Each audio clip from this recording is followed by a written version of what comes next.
Welcome to కందనూల్ 9 news. ఈరోజు నాగర్ కర్నూల్ జిల్లా SP office నందు 1993లో ఉమ్మడి మహబూబ్నగర్ జిల్లాకి ఎస్పీగా విధులు నిర్వహిస్తూ కొల్లాపూర్ మండలం సోమశిల గ్రామం శివార్లో నక్సలైట్లు పేల్చిన బాంబు దాడిలో గాయపడి పోరాడి చనిపోయినటువంటి అప్పటి ఉమ్మడి మహబూబ్నగర్ జిల్లా ఎస్పీ పరదేశి నాయుడు గారి యొక్క వర్ధంతిని స్మరిస్తూ నాగర్ కర్నూల్ జిల్లా ఎస్పీ శ్రీ గాయక్వాడ్ వైభవ్ రఘునాథ్ ఆధ్వర్యంలో వారి యొక్క వర్ధంతిని జరుపుకోవడం జరిగింది.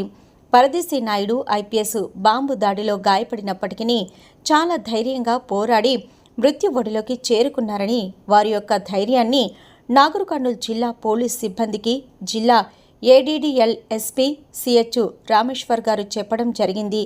ఈ కార్యక్రమంలో నాగర్ కర్నూల్ జిల్లా ADDL SP CH Rameshwar, AR ADD LSP TA Bharath, DCRB CI Upender, SB CI Srinivas, ARI Jagan మరియు దాదాపుగా 50 మంది పోలీస్ సిబ్బంది పాల్గొనడం జరిగింది.